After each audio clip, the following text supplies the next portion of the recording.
10, 9, 8, 7, 6, 5, 4, 3, 2, unité, top, allumage moteur Vulcain.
Syracuse 4B and Heinrich Hertz satellite blazing a trail on board the last ever Ariane 5 across the equatorial skies, and we can hear the rumble of their engines. I'm sure we will see the booster separation.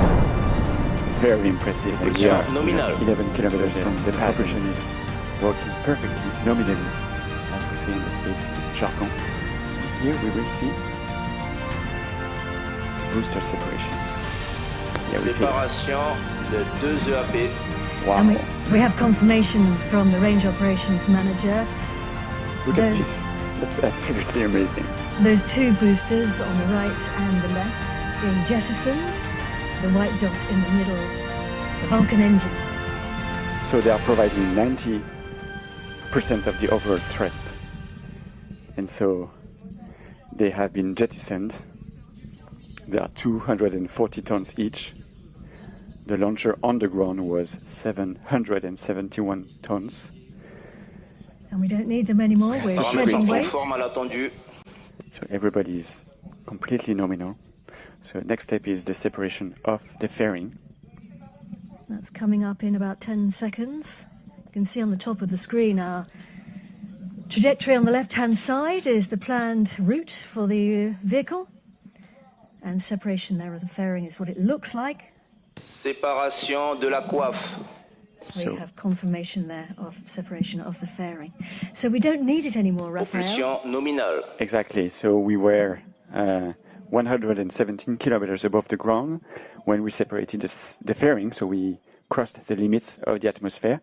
We are now in space where the remaining gas is so thin that the friction it generates on the satellite is very negligible. Just to mention also that we switch from real camera to 3D images now, because that's how we can follow the steps of the mission. The fairing was also used to protect the satellites from the noise generated at launch. We obviously need to jettison it correctly to follow the logic of shedding as much weight as fast as possible, because the lighter the craft, the faster it goes, in order to release H2SAT and Syracuse 4B in less than half an hour from now. And that's all along the flight, which are recorded by a network of telemetry stations, so that the teams can make sure that the mission is performing nominally. Again, that's a word that we will hear very often during this flight. It's like a relay race, with one telemetry station passing the baton to the next one. By the way, the trajectory today is a little bit different than usual. We will release the telecommunication satellites on an orbit with an inclination of 3 degrees with respect to the equator, instead of 6 degrees as it's usually the case for this kind of missions. So it will be easier for the satellites to reach their final geostationary orbit. Here in Kourou, now it's Natal, and then we will have other stations all along the flight path. Coming up on the next sequence of events,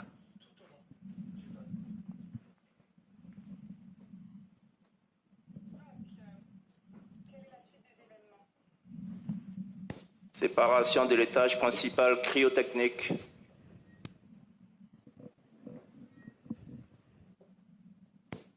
Allumage de l'étage supérieur cryo. So he's just announced and confirmed a sequence of 3 very important and very delicate events there. Yes, so the extension of the main stage engine, the successful separation of the main stage from the rest of the launcher, and just now the ignition of the upper stage. It's super important step because, you know, there are 3 engines on the rocket, 4 engines, sorry, 3 are ignited on the ground, and this is the only one which is ignited in space at 200 and almost 40 kilometers of altitude.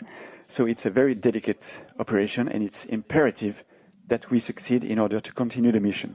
James Webb Space Telescope launch in December 21, and I find it a great idea. Space is booming right now. There's an acceleration of the use of space, and above all, an acceleration of the Visual control, and they're getting all the information there. Yeah. So the team here are receiving the data from the tracking stations. So they check the status of the launcher in real time, especially regarding the propulsion, the guidance, and the trajectory.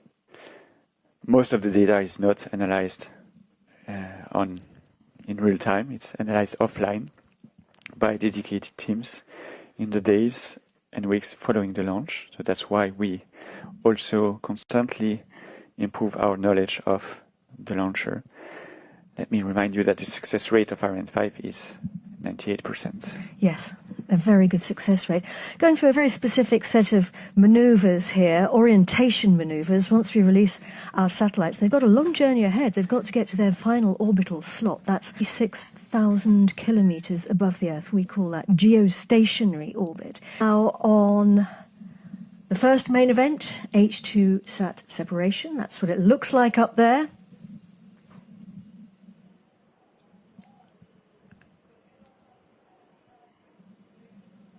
Séparation Heinrich Hertz satellite confirmée. And we have separation of Heinrich Hertz satellite. Our first satellite has starting its new life in space. It needs to climb to 36,000 kilometers. And obviously a whole load of things have to happen in the meantime. But we still have our second passenger inside the cylinder. Can't see it right now, can we? Yeah, very good news, of course, but the mission is definitely not over. So the teams are extremely focused because we have another passenger. Moving very carefully and very, very slowly away. Séparation Silda confirmée.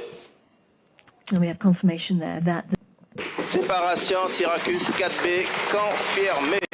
and we have There you separation of Syracuse 4B. That's great news. Ariane 5 has delivered her second passenger, bang on target, over the Indian Ocean. Congratulations to all the Syracuse 4B teams and to the H2 Sat teams. Best wishes to all the teams now on the ground in the 2 control rooms taking